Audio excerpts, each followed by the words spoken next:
Tudo bem com você? Estamos de volta para a nossa lição de domingo.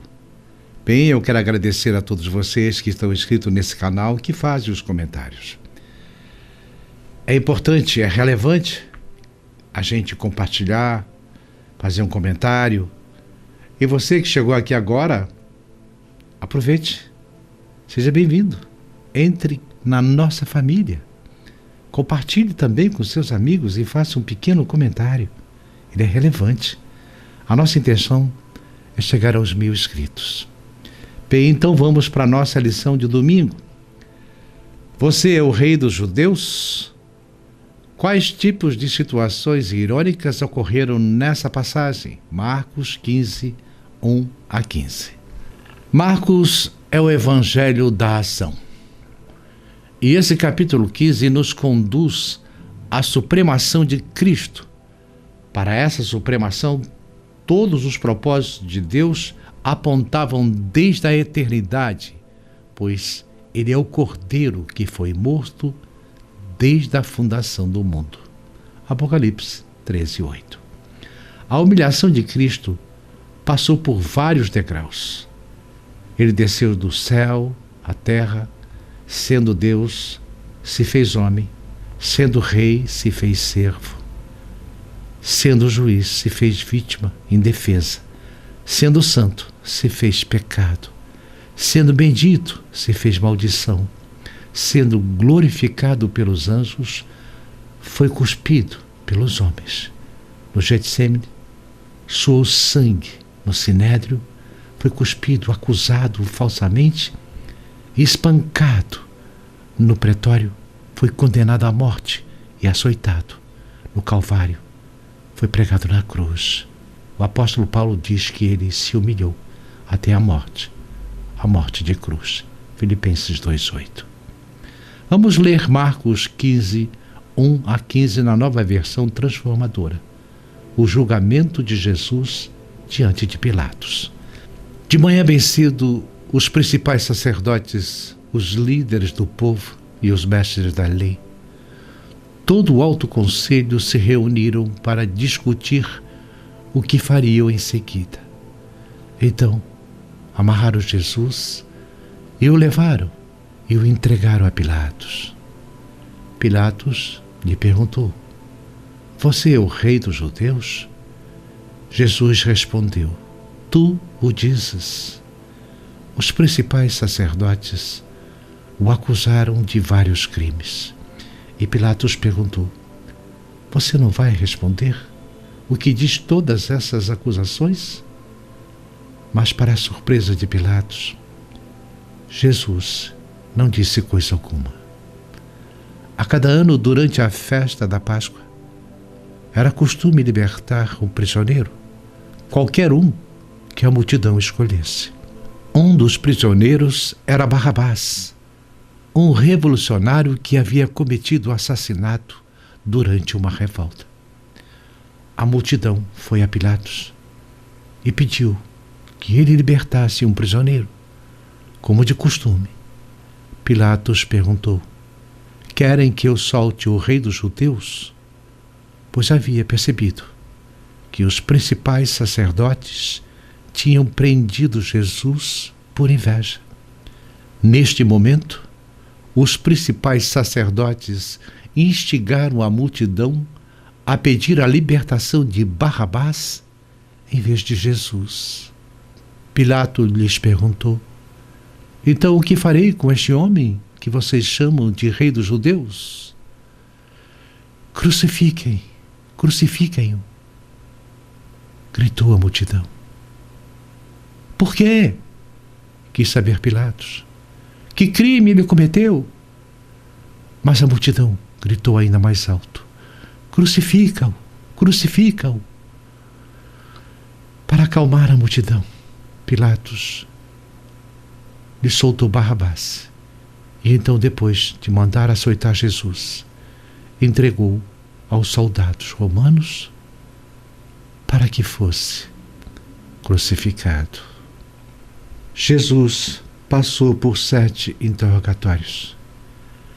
Pela lei dos judeus, o Sinédrio não poderia reunir-se à noite para interrogar uma pessoa, nem mesmo para ouvir testemunhas contra ela. Mas Jesus foi preso, interrogado e sentenciado à morte numa reunião feita às pressas na calada da noite.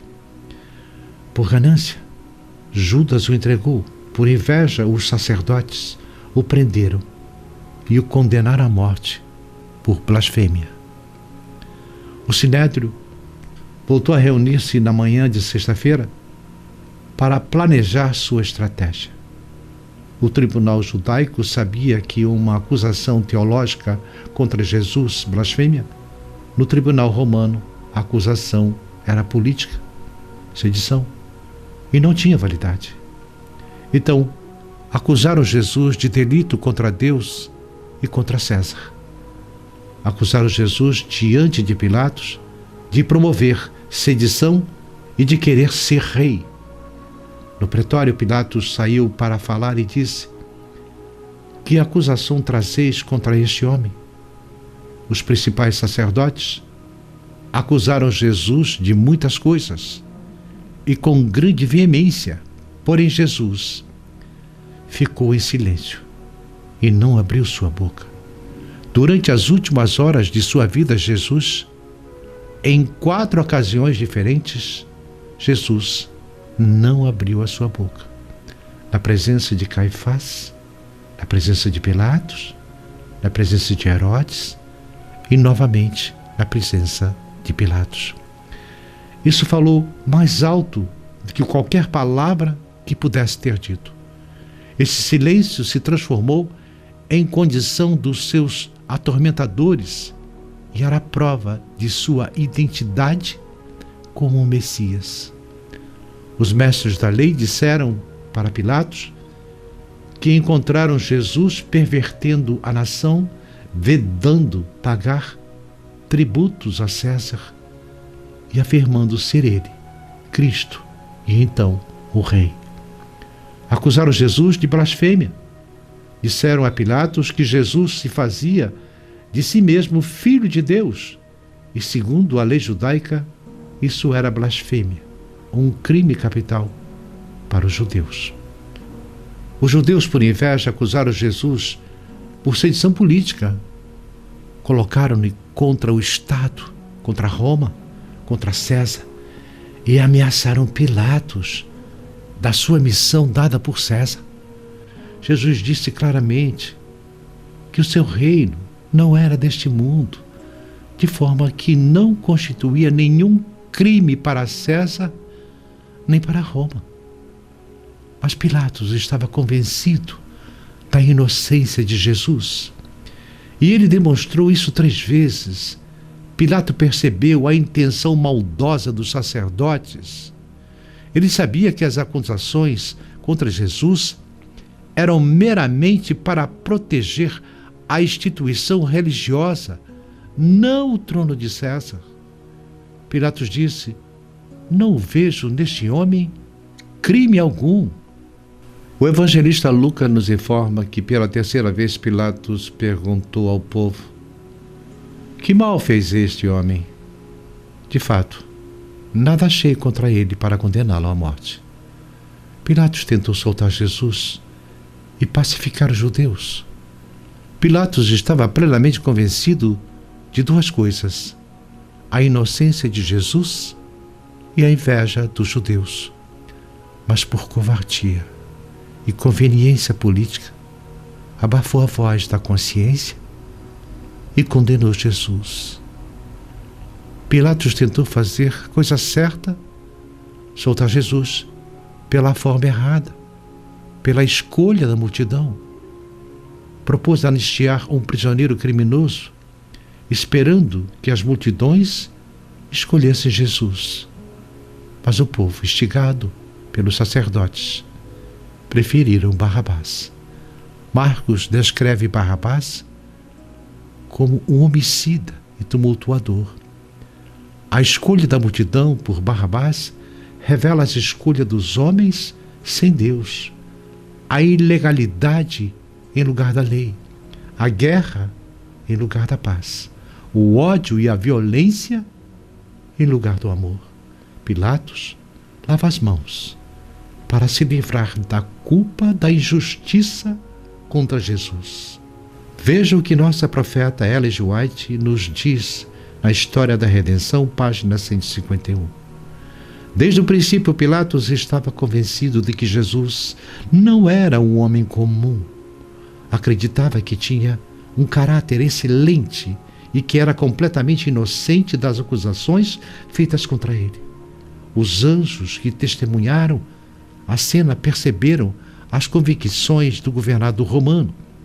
Para livrá-lo de se envolver no terrível ato de entregar Cristo para ser crucificado, um anjo foi enviado à mulher de Pilatos e a informou por meio de um sonho de que o Filho de Deus era aquele em cujo processo seu marido estava empenhado e era um sofredor inocente.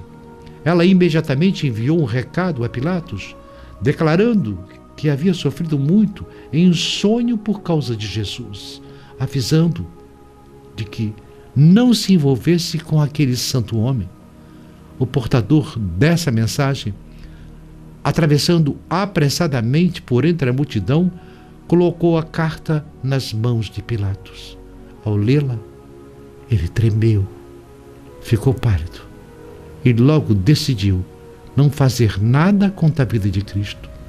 Se os judeus quisessem o sangue de Jesus, ele não emprestaria a sua influência para isso, antes trabalharia para livrá-lo.